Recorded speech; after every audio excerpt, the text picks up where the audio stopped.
Do me a favor. I got 3 days left on this probation. When you got that gun on you, just don't tell me about it. Plausible deniability. Oh, do you mean this gun? Get out. Good night, Colin. Blindspotting, released in 2018, garnered critical acclaim with a 94% Rotten Tomatoes score and even landed on Barack Obama's list of favorite films that year. However, the film failed to make a splash with audiences, earning a little over $5 million in its 9-week run. Even star Daveed Diggs, coming off of his major successful stint as both Lafayette and Thomas Jefferson in Hamilton, couldn't bring people to theaters.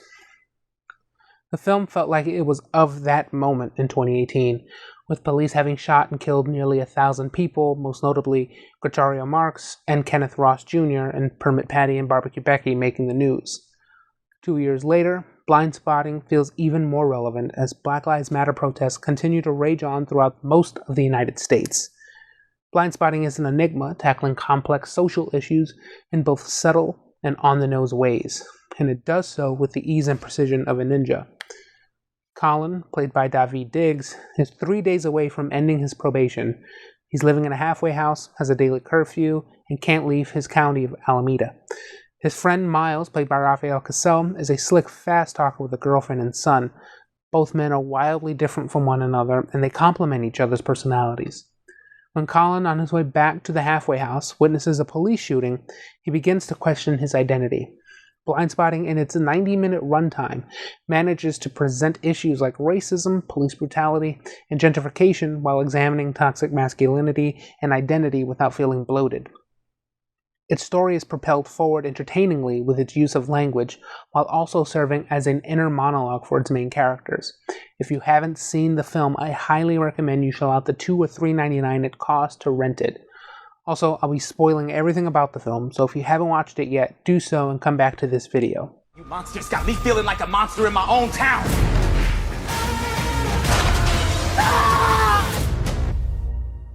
So let's talk about how the film tackles identity through the lens of its two main characters. But first, I can't talk about this film without discussing its stance on police brutality and how it ignites the theme at its core. The film's inciting incident sees Colin witnessing the killing of an unarmed black man, Randall Marshall. The film presents this moment with a heightened degree of tension. Knowing Colin is just days away from ending his probation, the stare down he shares with the officer feels like it's the first death knell for the main character. It's interesting to see how the film chooses to handle the aftermath of the killing. That moment is only ever mentioned by some characters in passing. I saw the cops kill a nigga last night. Or audio clips from the news. It's a defining moment for Colin. Whether he wants to or not, he sees himself as Randall Marshall. Writers Diggs and Casal do a great job of Colin by mirroring Randall by the end of the film. We don't know the full story of Randall Marshall, but through Colin's experience throughout the film, we're able to see a nuanced look at such a traumatic event. A lot of what the film has to say about police brutality is subdued. There isn't an overt message of police brutality bad, and there isn't a scene of a protest.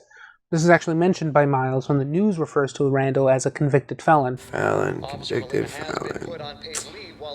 Wrong cocktail, my G.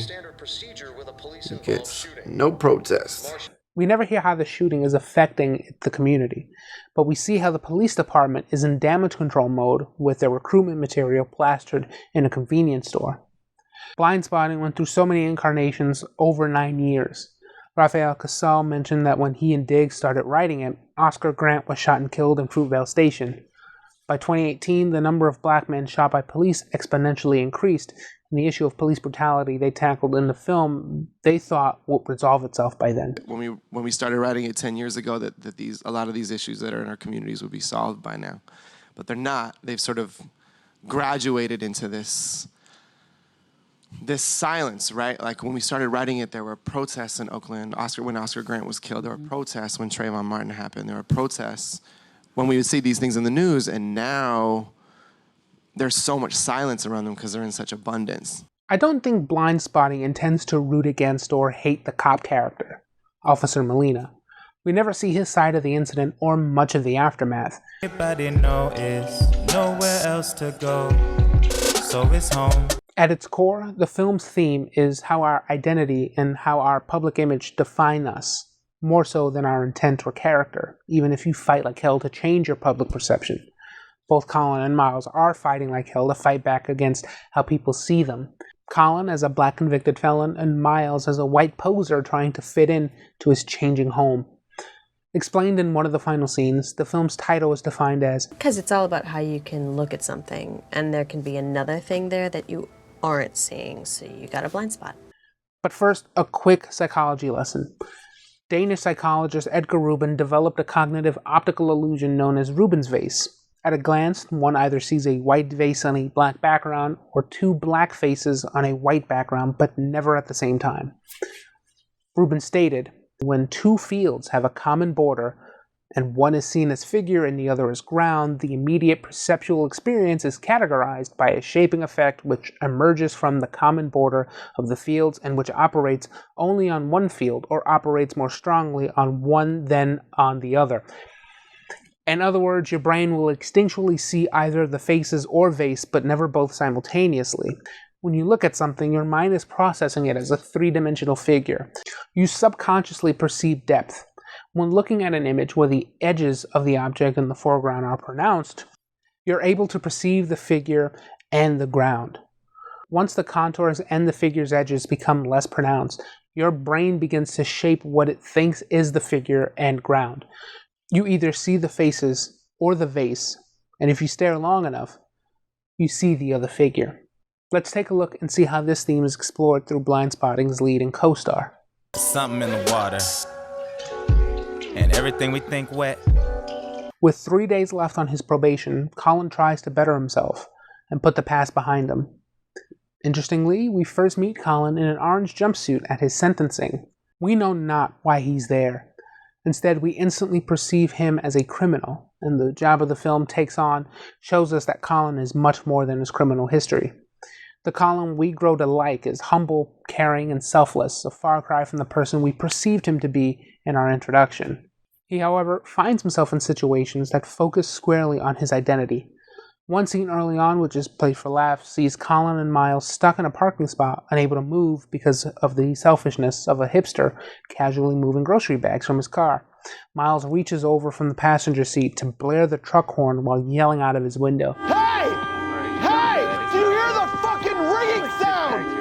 Move your shit! Bob, I gotta go. Son of a... Colin, remaining quiet in that scene, is later referred to as Black guy with dreads was just screaming at everyone. No. That's you don't have all the information. small incidents play on people's blind spot, like Colin's perm or Miles's gun. Trying to blend in, he stands out. Everywhere Colin goes, there's a stink on him. Breaking curfew at his halfway house, his foreman tells him that he has to do everything in his power to convince people that he's an upstanding citizen. You are now a convicted felon. You are now that until proven otherwise. Prove otherwise at all times. For Colin, all they see is a black man with braids, and they project onto his image whether he fits their mold or not. Colin is self-aware of his public image too. Randall Marshall is a reflection of who Colin will become. Carlos Lopez Estrada, the director and frequent collaborator of Diggs and Casal, creates tension throughout, starting from the opening scene, after the main titles, of introducing Colin to counting down the days until he is a free man. Everything Colin does is magnified. Waking up in the morning to go out for a run feels like it's the very last time Colin will get the pleasure to do so. About a third of the way into the film is my favorite scene.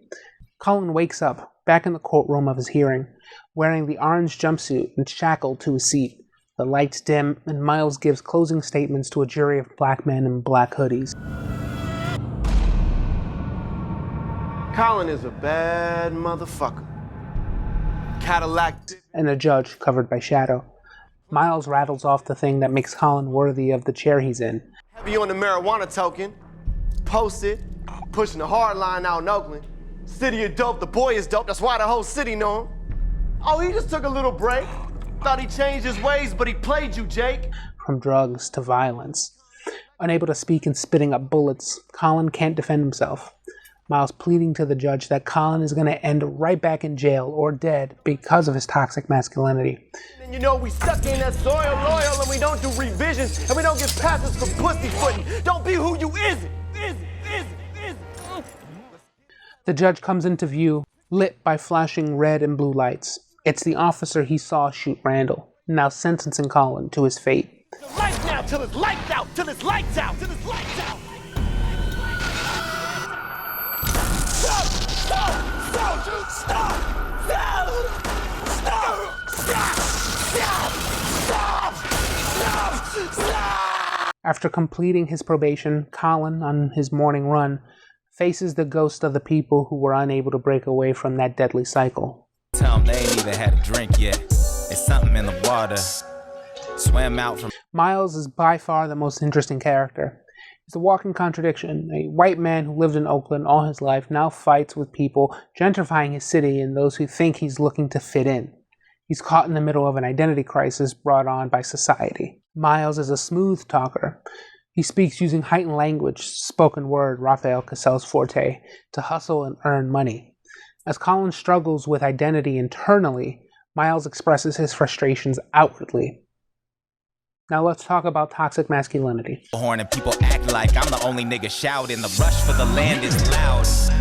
Sociologist Michael Flood defines toxic masculinity as expectations that boys and men must be active, aggressive, tough, daring, and dominant.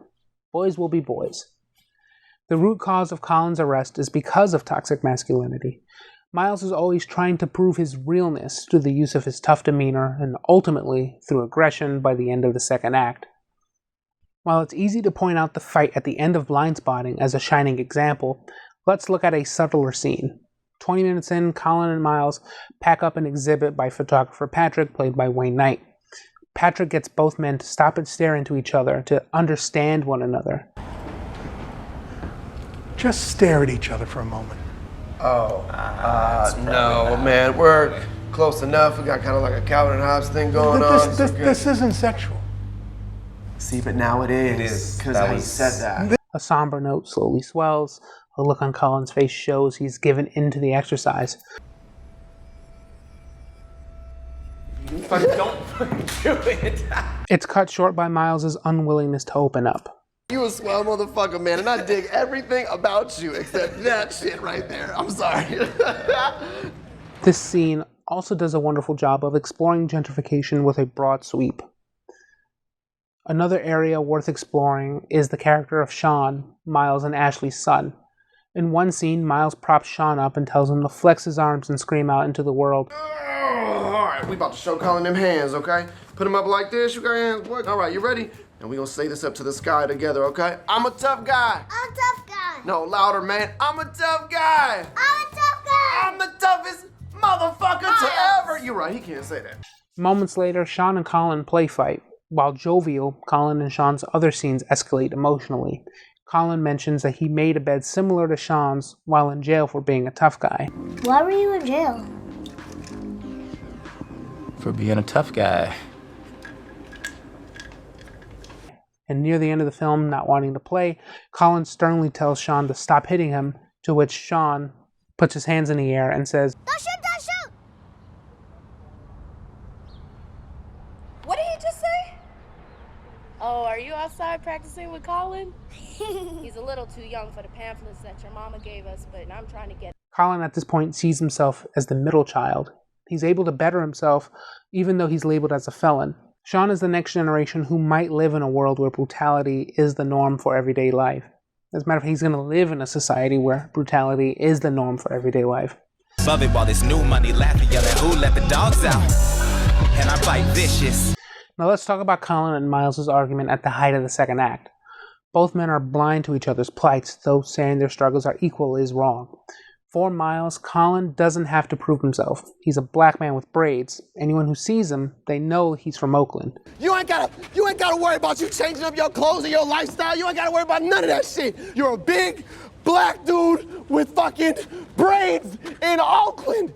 Nobody is misreading you, Colin. By the end of the film, both men learn to cope with their identities. In his confrontation with the officer, Colin explicitly states that he's not everything the world sees him as. Hitting us till a headstone stuck in the mud. We stuck it out, it turned us into some thugs. Now the whole city brand new and they kicking out us. Maybe we should both break shit. Make a fuss. I am both pictures. Psychologist Jean Piaget teaches us that children learn through two processes, assimilation and accommodation. Assimilation is when a child tries to understand their environment through what they already know, and accommodation is when children, having learned from their new experiences, changes their understanding of their environment. A quick example of this is one child playing with a magnet as a building block, assimilation, and another one playing with a magnet to attract metal, accommodation. Psychologist Stephen Joseph extrapolates on this idea. As adults, we learn from our experiences, traumatic events, which reconfigures our belief systems. Prior to the events of Blindspotting, Colin goes about his life in the same laissez-faire attitude as Miles. Caution and care are thrown to the wind. If anyone were to challenge his manhood, Colin wouldn't think twice about fighting or showing off his attitude, his toxic masculinity. Miles learns through Colin's trauma to be more understanding and aware of privilege he doesn't realize he has. From this same lens, will Officer Molina learn through this experience? He seems remorseful, but only time will tell.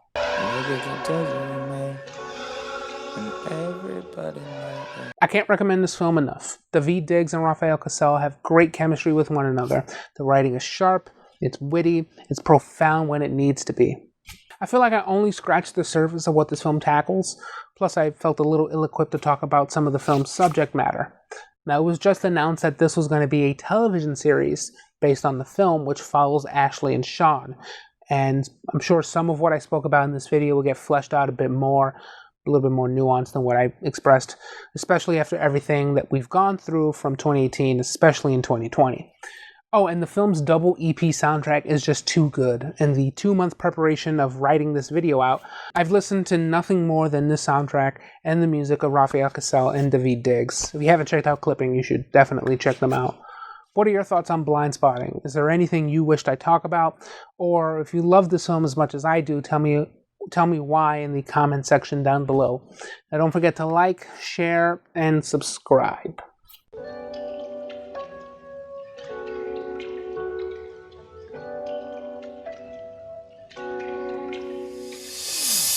Something in the water, and everything we spit wet.